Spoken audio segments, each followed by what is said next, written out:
큰 소리 한답니다. 하라. 그러나 맡기자.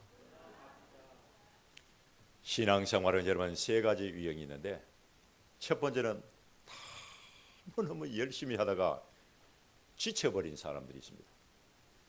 예배도 열심히 드리고 기도도 열심히 하고 봉사도 열심히 하고 헌신도 열심히, 전도도 열심히, 모든 일에 열심히 특심인 사람이 있습니다. 그런데 어느 날 갑자기 신앙생활하는 게 왜 이렇게 힘이 들지라는 생각이 여러분 들 때가 있습니다. 나는 왜 이렇게 변한 게 없을까? 내 믿음은 왜 이렇게 성장하지 않을까? 나는 왜 하는 일마다 잘 안 되지라는 그런 생각이 여러분 들 때가 있습니다. 그런 생각이 들 때마다 너무너무 힘들고 여러분 피곤합니다. 그래서 결국 지치고 힘들어서 주저앉아 버리는 그런 사람들이 많이 있습니다. 그 다음 두 번째는 아무것도 하지 않는 사람이 있습니다. 하나님이 다 알아서 하시겠지, 모든 게 다 은혜지 뭐라고 그렇게 말하는 사람이 있습니다. 이런 사람은 예배도 적당히, 기도도 적당히, 봉사도 적당히, 모든 게 다 적당히 그냥 세월이 흘러가는 대로 그냥 그대로 신앙생활을 합니다. 세 번째는 열심히 특심인 사람이 있습니다. 무슨 일을 해도 적극적으로, 지칠 줄 모르고 변함없이 여러분 신앙생활을 하는 사람들이 있습니다. 이런 사람은 모든 일에 적극적이고 진짜 열심히 특심인 사람이 있습니다. 여러분 신앙생활 하다 보면 다양한 사람들이 있는데, 열심히 하다가 지친 사람은 열심히 특심인 사람을 보면서 부러워합니다. 어떻게 저렇게 신앙생활 할까? 저 사람은 어떻게 저렇게 끝까지 변함없이 저렇게 최선을 다할까? 부러워해요. 반대로 열심히 특심인 사람은 지치고 포기하는 사람을 볼 때마다 조금만 더 힘을 내면 될 텐데, 그 안타까워요. 그래서 여러분 사람들이 질문합니다. 하나님, 저는 어디서부터 어디까지 해야 되고, 하나님은 어디서부터 어디까지 일을 하십니까? 라고 그렇게 질문합니다. 여러분, 이게 궁금하지 않습니까? 우리가 무슨 일을 할 때에 내가 할 일은 무엇이며 하나님이 하실 일은 무엇인가? 여러분 궁금하지 않습니까? 많은 사람들이 이 부분에 대해서 질문을 하는데, 하나님은 이런 질문을 받을 때마다 신학으로 답변을 하지 않고 문법으로 대답을 하십니다. 첫째, 하나님은 계속해서 뭐뭐 하라고 말씀합니다. 따라합니다. 계속해서 뭐뭐 해라. 여러분, 계속해서 뭐뭐 한다는 것은 현재 능동 명령형입니다. 현재 능동 명령형은 주체가 누구냐?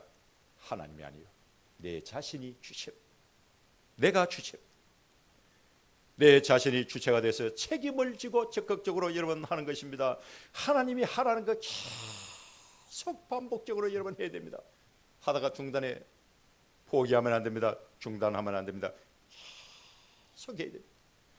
데살로니가전서 5장 16절 말씀을 읽어보면 항상 기뻐해라, 쉬지 말고 기도하라, 범사에 감사하라라고 기록이 되어 있는데, 상황에 따라서, 형편에 따라서 우리가 한 번만 기도하고 한 번만 기뻐하고 한 번만 감사하는 것이 아니라 주님 앞에 가는 거라까지 습관적으로 계속해서 반복해서 기뻐해야 됩니다. 쉬지 말고 기도해야 됩니다. 범사에 감사해야 됩니다. 이게 현재 능동 명령형인데, 내가 주체가 돼가지고 하나님이 하라고 했기 때문에 계속 그렇게 해야 됩니다.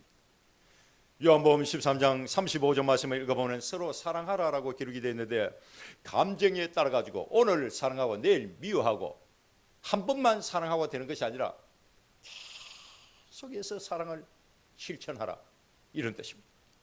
인간관계에 대한 현재 능동 명령형입니다. 에베소서 4장 25절 말씀을 읽어보면 거짓을 버리고 각각 그 이웃과 더불어 참된 것을 말하라 라고 기록했는데, 정직하라는 것입니다. 정직이라. 중요한 것은 딱 한 번만 정직한 것이 아니라 계속 정직해야 됩니다. 이건 내 자신의 몫이에요. 마태복음 6장 33절 말씀을 읽어보면 너희는 먼저 그의 나라와 그의 의를 구하라라고 기록했는데, 한 번만 그의 의를 구하는 것이 아니라 주님 앞에 가는 그날까지 우리가 어떻게 살아야 되는지 삶의 방향과 우선순위에 대한 현재 능동 명령입니다. 갈라디아서 5장 16절 말씀을 읽어보면 성령을 따라 행하라라고 기록이 됐는데, 지금부터 계속해서 내가 책임지고 너 앞으로 걸어가라는 뜻입니다. 여러분, 신앙생활은 높이뛰기가 아닙니다. 순간적으로 점프를 해서 단숨에 올라갈 수 있는 그런 게 여러분 아닙니다. 매일 길을 걷는 것과 똑같습니다. 우리의 신앙에 대한 현재 능동 명령입니다. 이외에도 여러분 성경을 읽어보면 구하라, 찾으라, 문을 두드려라, 용서해라, 회개해라, 좁은 길로 가라, 이런 말씀이 많이 나오는데 전부 뭐냐? 내가 주체가 돼서 내가 해야 되는 일이요. 그럼 하나님께서 왜 우리에게 현재 능동 명령으로 말씀을 하시느냐? 그 이유를 여러분 알아야 되는데, 성경을 읽어보면 하나님이 저와 여러분들에게 내가 다 알아서 할 테니 너희들은 그냥 가만히 있으라고 그렇게 하나님 말씀하지 않습니다. 계속해서 뭘 해라, 뭐 해라, 뭐 해라 이렇게 말씀합니다. 여러분, 이 말씀은 하나님이 사람을 만들 때에 인격으로 만들었다라는 뜻입니다. 하나님께서 저와 여러분들을 만들 때에 그냥 로봇으로 만든 것이 아니라 인격으로 만들었다는 것을 알아야 됩니다. 우리 사람은 다 자유의지를 가지고 이성을 가지고 있습니다. 여러분, 무슨 일을 행할 때에 내가 먼저 판단하고 생각하고 내 생각이 맞다라고 생각이 되면 행동에 옮기는 거예요. 자유의지와 이성을 가지고 있습니다. 그래서 하나님이 저와 여러분들에게 현재 능동 명령력으로 여러분 말씀을 주신 것입니다. 내 자신이 주체가 돼서 책임을 지고 그 일을 해라, 순종해라 라는 뜻입니다. 결단을 가지고 신앙생활을 바로 하라, 이런 뜻입니다. 여러분, 이 말씀이 맞다면 제가 모든 말씀을 드린 두 번째 유형이잖아요. 그 신앙은 잘못된 신앙생활입니다. 내 마음의 선을 다 끊고 그 선을 절대로 넘지 않는 것, 그 잘못된 신앙입니다. 하나님이 다 알아서 하시겠지, 모든 것이 다 하나님의 은혜로다라고 그렇게 말하는 것도, 그것도 잘못된 신앙입니다. 신앙생활을 하는데 믿음이 성장하지 않는 것은 그것도 잘못된 신앙관을 가지고 신앙생활을 여러분 하는 거예요. 열심히 하지 않는 것도 잘못된 신앙관입니다. 로마서 12장 11절 말씀을 읽어보면 부지런하여 게으르지 말고 열심을 품고 주를 섬기라라고 하는데, 여러분 올 한 해 동안에 열심을 품고 믿음 생활 여러분 성리하시기를 주님을 축원합니다. 이게 현재 능동 명령이에요. 내가 주체가 돼서 내가 책임을 지고 하나님이 하라는 거 열심히 해야 됩니다. 두 번째, 하나님은 계속해서 뭐 받아라라고 말씀합니다. 따라합니다. 계속해서 뭐 받아라. 계속해서 뭐 받아라. 이 말씀은 현재 수동 명령입니다. 여러분, 현재 수동 명령형은 그 주체가 내가 아니라 하나님이십니다. 하나님이 주체가 되시기 때문에 모든 것을 내가 무슨 일을 하려고 할 때에 내가 다 하려고 하면 안 되고 하나님께서 모든 것을 다 맡기고 조용히 기다리면 됩니다. 이게 현재 수동 명령력. 주체가 누구냐? 하나님이십니다. 18절 말씀을 우리 다 큰 소리 한번 읽어본다. 18절, 술 취하지 말라. 시작. 술 취하지 말라.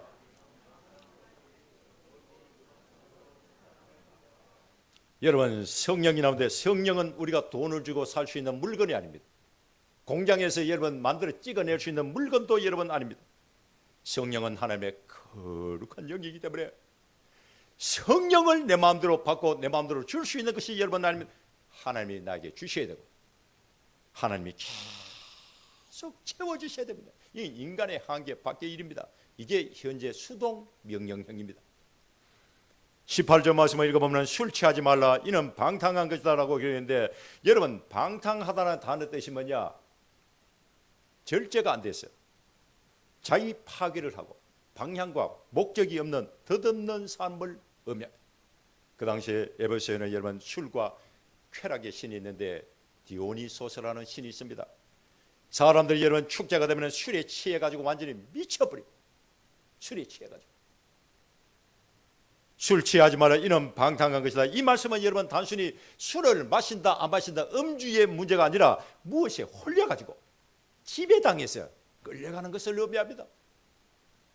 우리 사람이 여러분 감정에 지배당하고 욕심에 끌려가면 안 되잖아요.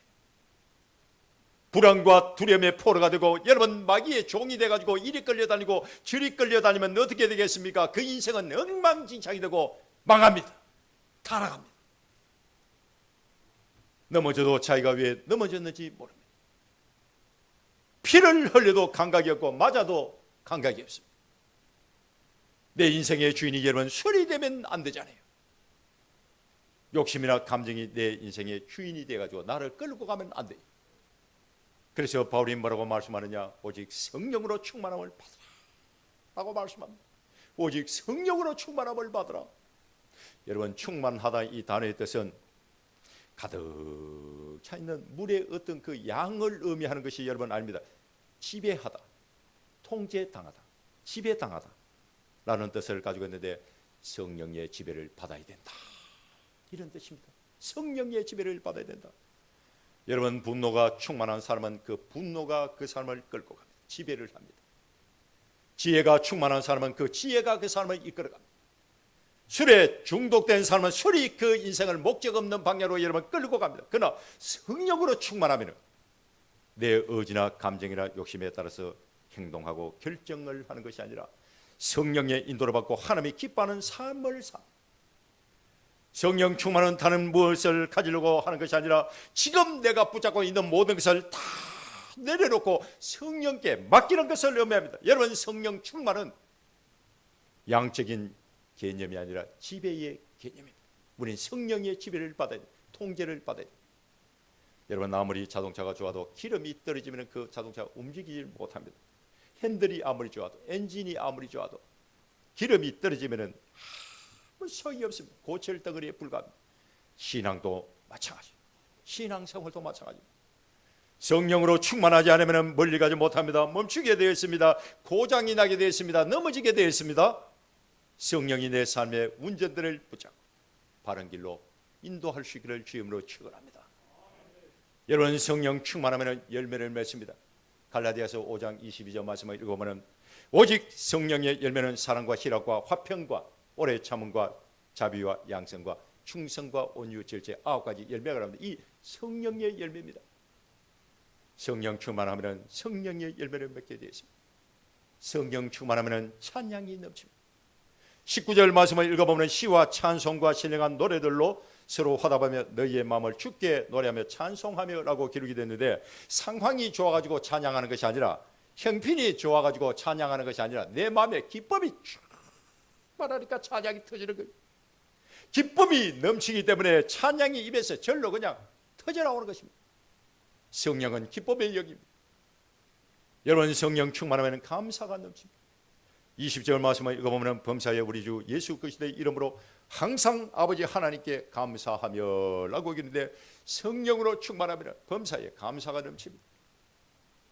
성령 충만하면 서로 복종합니다. 21절 말씀을 읽어보면 그리스도를 경외함으로 피차 복종하라라고 하는데 복종이란 이 단어의 뜻이 뭐냐? 겸손한 마음으로 서로 배려하고 섬긴다 라는 뜻입니다. 성령 충만하면 가정이 행복해집니다. 성령 충만하면 서로 이기려고 하지 않습니다. 도와주려고 합니다. 이해를 합니다. 섬깁니다. 자기 주장을 하지 않습니다. 교회도 마찬가지입니다. 여러분 성령 충만한 교회는 싸우지 않습니다. 성령 충만한 사람이 먼저 다른 사람에게 대접합니다. 서로 돕습니다. 이해합니다. 섬깁니다. 성령 충만하면 하나님이 함께 하십니다. 시편 23편 4절 말씀을 읽어보면 내가 사망의 음침한 골짜기를 걸어간다 할지라도 해를 두려워하지 않을 것은 주께서 나와 함께 하십니다. 주의 지팡이와 막대기가 나를 지켜주시고 보호해 주시고 안위해 주신다라고 기록이 되는데 하나님은 성령 충만한 사랑과 함께 하십니다. 성령 충만하면 두렵지가 않습니다. 여러분 이 세상 살아갈 때 방탕한 삶을 살고 싶습니까? 성리의 삶을 살고 싶습니까?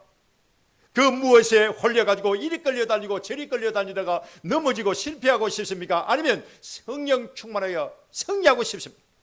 성령 충만해서 열매를 맺고 기뻐하고 감사하고 찬송하고 서로 섬기고 배려하고 영적 전투에 여러분 승리하시기를 주임을 축원합니다. 오직 성령으로 충만하십시오.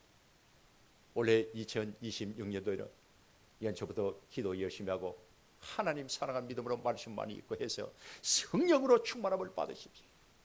내가 가득 채우는 것이 아닙니다. 하나님이 성령을 가득 채워주셔야 되는데 우리는 그냥 맡기면 됩니다. 이게 현재 수동 명령형입니다. 얼마나 좋습니까? 얼마나 좋은가요? 여러분, 내가 처음에는 힘이 듭니다. 중간에 포기하고 맙니다. 낙심이 됩니다. 지칩니다. 쓰러집니다. 근데 하나님께서 성경을 다 채워주시겠다는 주시는데 계속 넘치도록 채워주신, 얼마나 좋습니까? 로마서 12장 2절 말씀을 읽어보면 마음을 새롭게 함으로 변화를 받으라 라고 하는데 계속 변화되어 가라는 뜻입니다. 계속해서 변화되어 가라. 여러분, 내 힘으로 변화시킬 수 있는 힘이 있습니까? 여러분, 담배도 하나 못 끊어요. 알코올 중독에 걸린 사람 그 술 하나 못 끊습니다. 내 힘으로 갈 수 있는 게 아니에요. 내 힘으로 나를 거룩하게 하고 나를 변화시킬 수가 있습니까? 안 됩니다. 그러나 하나님의 말씀과 성령이 나를 변화시킵니다. 하나님이 하시도록 그냥 그대로 다 맡겨두면 됩니다. 성령 맡겨두면 하나님이 말씀으로 성령과 은혜와 능력으로 나를 변화시켜 가는, 이게 현재 수동 명령형입니다. 고린도후서 3장 18절 말씀을 읽어보면 주의 영으로 말미암아 변화되었다라고 기록했는데 내 힘으로 변화될 수 있는 것이 아닙니다. 성령 안에서 성령께서 우리의 성품을 계속 변화시켜 가는 거예요. 골로새서 3장 15절 말씀을 읽어보면 그리스도의 평강이 너희 마음을 주장하게 하라라고 기록했는데 주장한다는 것은 여러분 다스린다라는 뜻입니다. 다스린다. 불안이 내 마음을 다스리게 하지 말고 그리스도의 평강이 내 마음을 다스릴 수 있도록 지배권을 성령에게 넘겨주라는 뜻입니다. 우리의 힘으로 평강을 붙잡고 있는 것이 아니라 평강이 우리의 마음을 지배하고 있어야 됩니다. 이게 현재 수동 명령형 주체가 누구냐? 하나님이십니다. 로마서 6장 13절 말씀을 읽어보면 너희 지체를 의의 무기로 하나님께 드리라 라고 기록이 되는데 내 자신을 전적으로 하나님께 맡기는 것입니다. 이런 현재 수동 명령형의 핵심이 뭐냐? 우리가 노력하지 말라가 아니고 하나님의 일을 방해하지 말라는 뜻입니다. 하나님의 일을 방해하지 말라. 하나님께 모든 것을 다 맡기고 우리는 하나님의 은혜 안에 머물러 있어야 될 줄 믿습니다.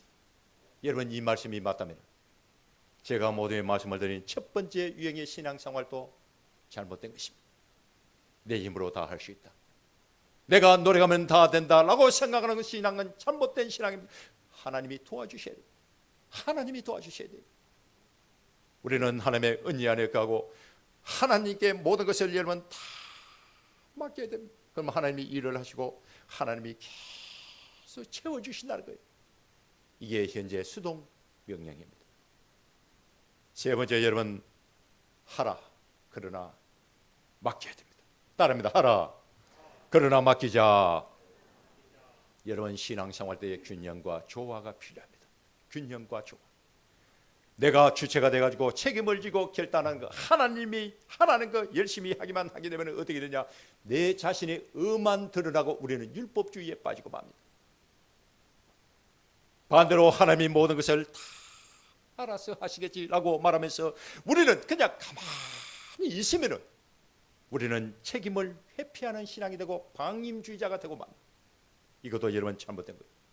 신앙생활 때의 능동과 수동, 균형과 조화가 여러분 필요합니다. 이게 복음적인 신앙생활입니다. 우리도 열심히 하지만 동시에 하나님도 일을 하신다. 일을 하면서 기도하고 기도하면서 우리는 일을 해야 될 줄 믿습니다. 이게 균형입니다. 어느 한쪽을 부정하거나 어느 한쪽에 치우치면 안 돼요. 하라 그러나 맡기자, 이 두 단어를 여러분 2026년도에는 붙잡고 신앙생활 때에 지치지 아니하고 끝까지 갈 수가 있고 승리할 수가 있고 열매를 맺습니다. 여러분, 좋은 자동차가 한 대 있습니다. 여러분, 자동차를 움직이는 운전하는 기사가 필요합니다. 그리고 기름이 있어야 됩니다. 기름도 한 번만 있어야 되는 것이 아니고 계속 채워져야 됩니다. 그래야 끝까지 갈 수가 있습니다. 목적지까지 갈 수가 있잖아요. 중요한 것은 운전은 내가 해야 됩니다. 이건 능동입니다. 기름을 계속 채우는 것은 하나님이 하셔야 됩니다. 이건 수동입니다. 어느 한 가지만 있으면 안 됩니다. 문제가 생깁니다. 여러분, 운전하는 사람도 있어야 되고 기름도 계속 공급이 돼야 되는데 균형과 조화를 이루어야 돼. 이게 하라 그러나 맡기자라는 뜻입니다. 하라 그러나 하나님께 모든 걸 맡기자.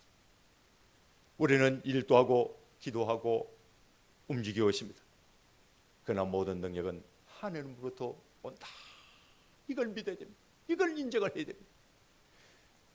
요한복음 15장 4절 말씀을 읽어보면 내 안에 거하라 라고 기록이 되는데 이 말씀은 여러분 참 묘합니다.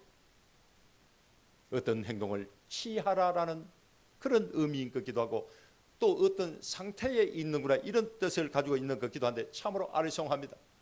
그런데 여러분 생각해 보세요. 예수님은 나무입니다. 우리는 가지요. 예수님은 나무고 우리는 가지가 됩니다.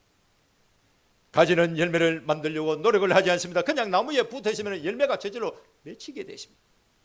이런 영적 원리가 있습니다. 농부가 농사를 지을 때에 농부가 할 일은 밭 갈고 씨 뿌리고 물 주고 잡초를 뽑는 것입니다. 여기까지. 그러나 비를 내리고 빛을 공급하고 열매를 맺게 하고 자라게 하는 것은 하나님이 하십니다. 이 두 가지가 구분이 되어 있어야 되고 이 두 가지가 균형과 조화를 이루어야 승리할 수가 있습니다. 어느 한쪽에 취하면 넘어지고 지치고 실족합니다. 신앙생활도 여러분 마찬가지입니다. 하나님이 하라는 것만 강조하다 보면 나도 모르게 율법주의에 빠지고 내 힘으로 모든 것을 다 하려고 하면은 모든 것이 여러분 내 힘으로 하려고 하면은 탈진하고 맙니다. 번아웃돼요. 반대로 하나님이 모든 것을 다 알아서 하시겠지라고 생각하면 우리는 로봇가 되고 책임도 없고 관심도 없는 방관주의자가 여러분 되고 맙니다. 그래서 복음은 이 둘로 하나로 묶고 놔두는데 균형과 조화가 필요하다. 순종은 우리의 몫이고 실천은 우리의 몫이고 열매는 하나님의 몫입니다. 열심히 사역을 하는 것도 중요하지만 우리는 하나님의 은혜 안에 머물러 있어야 될 줄 믿습니다. 우리가 열심히 노력도 해야 되지만 하나님이 도와주셔야 될 줄 믿습니다. 그래서 우리는 기도를 해야 됩니다.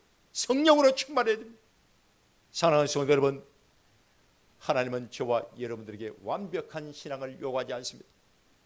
하나님이 원하는 것은 딱 한 가지입니다. 계속 걸어가라. 계속 걸어가라. 그러나 내 손을 꼭 잡고 계속 걸어가라입니다. 내 손을 꼭 잡고 걸어가라. 2026년 첫 주일에 우리가 꼭 붙잡아야 될 말씀이 여러분 이 말씀입니다. 계속 걸어가되 하나님의 손을 꼭 잡고 계속 걸어가자. 우리가 계속 걸어가야 됩니다. 그러나 주님의 손을 꼭 잡고 우리 주님과 함께 동행하면서 함께 걸어가는 것이 중요합니다. 이게 균형과 조화입니다. 하라 그러나 맡기자입니다. 이게 복음적인 신앙생활. 우리가 잘 아는 에베소는 특히 서부에 있는 항구 도시인데 아시아의 관문입니다. 로마와 아시아를 연결하는 무역의 중심 역할을 했는데 그 당시에 대표적인 항구 도시가 에베소입니다. 여기에 여러분 돈과 사람이 몰리기 시작하니까 여러분 돈과 사람이 몰리기 시작하면 금융, 유통, 문화, 예술, 법조, 관광 이런 것들이 총체적으로 여러분 발전하게 되었습니다. 거기다 로마 총독이 에베소에 거주하십니다. 로마의 정치 권력과 헬라 철학과 종교가 여러분 총체적으로 집중이 되어 있었는데 그야말로 세계적인 국제도시입니다. 여러분 국제도시 되면 좋은 것 같지요? 좋을 거 별로 없습니다. 타락합니다. 타락하게 되어 있습니다. 세계 7대 불가사의 중에 하나인 아데미 신전이 에베소에 여러분 있었는데 그 신전에서 사람들이 타락해가지고 매출을 하고 도시 전체가 우상 숭배하고 완전히 그냥 타락을 했습니다. 사도행전 19장을 읽어보면 에베소 사람들이 전부 다 모여가지고 아데미 신의 이름을 부르는데 완전히 도시 전체가 우상으로 타락했습니다. 법은 존재하지만 도덕이 완전히 무너지고 사회가 여러분 엉망진창이 되었습니다. 도덕이 무너지니까 가정이 붕괴되고 가정이 붕괴되니까 사회가 엉망이 되고 성공의 기준이 뭐냐? 돈입니다. 돈이면 다 할 수 있다는 이 황금 만능주의 사상에 완전히 처졌어요. 이게 그 당시에 에베소라는 도시입니다. 그래서 바울이 에베소 5장 3절 말씀을 읽어보면 강력하게 말씀합니다. 음행과 온갖 더러운 것과 탐욕은 너희 중에서 그 이름조차도 부르지 마라 라고 그렇게 외쳤습니다. 얼마나 그 에베소라는 도시가 그 당시에 타락했는지 바울이 그들의 행위에 대해서 입에 담지도 말고 생각하지도 말고 쳐다보지도 말라고 그렇게 외쳤습니다. 에베소서 5장 7절 말씀을 읽어보면 그러므로 그들과 함께하는 자가 되지 말라라고 얘기했는데 저들과 저 에베소에 살고 있는 타락한 인생들과 함께 하지 마라. 구별된 삶을 살아라 라고 그렇게 외쳤습니다. 사도 바울이 에베소에서 3년 동안 눈물로 기도하면서 목회를 여러 번 했는데 얼마나 타락을 했으면 이런 강력하게 그렇게 하나님의 복음을 전했겠습니다. 여러분, 타락이 깊으면 깊을수록 하나님의 은혜는 더 강하게 나타납니다. 복음이 들어가는 곳에 기적이 일어났습니다. 기적. 교회가 세워지고 복음이 들어가니까 영적인 충돌이 여러 번 일어나기 시작했는데 사도행전 19장을 읽어보면 데메트로가 폭동을 일으켜서 사도 바울을 잡아 죽이려고 했습니다. 왜 잡아 죽입니까? 복음이 들어가니까. 우상 숭배를 하지 못하게 되었습니다. 그러니까 먹고 살기가 어려워진 거예요. 다시 말해서 복음이 에베소에 있는 경제 구조를 여러 번 건드릴 것입니다. 먹고 살기가 어려워지니까 교회를 핍박하고 바울을 죽이려고 혈안이 되었습니다. 그런데 복음을 이길 수가 있습니까? 이길 수가 없지요. 복음을 어떻게 이기겠습니까? 예수를 나의 구주로 믿고 주께로 돌아온 사람들이 말술과 관련된 책을 불태웠는데 그 책값만 해도 여러분 은 5만이었습니다. 놀라운 기적이 일어났습니다.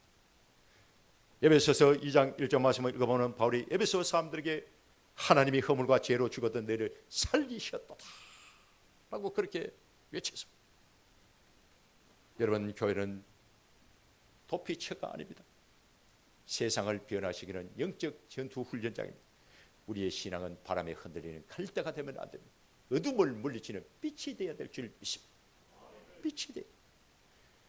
에베소라는 도시의 특징은 음행과 온갖 더러운 것과 탐욕과 우상숭배로 인해서 완전히 타락을 했지만 에베소 교회는 깨끗하고 서로 사랑하고 기뻐하고 나누고 하나님을 찬양하고 하나님께 예배를 드리십니다. 결과적으로 에베소 도시보다 에베소 교회가 더 강했습니다. 도시보다 교회가 강해지만 완전한 승리를 한 것은 여러분 아니에요. 이 전쟁은 지금도 계속 진행 중에 있습니다. 주님 모시는 그날까지 이 영적인 전쟁은 지금도 끊임없이 계속하고 있습니다. 중요한 것은 에베소는 2000년 전에 과거에 존재했던 그 도시에 그냥 불과한 것이 아니라 오늘 이 시대 우리가 살고 있는 이 도시가 바로 에베소. 바울이 살았던 에베소라는 그 도시가 더 세련되고 더 아름답게 포장되어 있을 뿐이에요. 도시의 본질이 변한 것은 하나도 없습니다. 사람의 본성이 변한 것도 하나도 없습니다. 본질은 그대로 남아 있습니다. 옛날이나 지금이나 여러분 돈이 성공의 기준입니다. 여러분 돈이 기준이 되고 목적이 되면 하나님은 수단이 되어버립니다. 수단. 세상은 타락하게 되었습니다. 하나님이 수단이 되면 진리는 선택사항이 되고 세상은 타락하고 인간의 쾌락이 자유로 포장되고 문화라는 이름으로 우리의 정신세계를 파괴합니다. 여론이 여러분 진리보다 더 강한 시대가 되었습니다. 온갖 불의와 불법이 남하고 폭력이 남한 시대를 우리는 살아가고 있는데 이 오늘 본문 말씀에 나오는 이 에베소는 2000년 전에 존재했던 그냥 도시가 아니고 과거에 존재한 도시가 아니라 더 세련되게 더 아름답게 포장되어 있는 오늘 이 시대 에베소를 우리는 살아가고 있습니다. 우리가 살고 있는 이 도시가 바로 에베소입니다. 아름답게 화려한 포장지로 포장되어 있을 뿐이지 본질은 그대로 남아 있습니다. 에베소보다 여러분 더 타락하고 더 악한 시대를 우리는 지금 살아가고 있는데 사람들이 여러분 잘 모르고 있을 뿐. 그래서 바울이 외쳤던 복음이 지금도 살아있습니다. 유효합니다. 하나님은 이 타락한 도시 한복판에 교회를 여러분 세우십니다. 저와 여러분들이 이 에베소라는 타락한 도시를 무너뜨리고 하나님의 교회를 바로 세우고 영적 전투에서 승리해야 될 줄 믿습니다. 어떻게 여러분 승리하려합니까? 어떻게?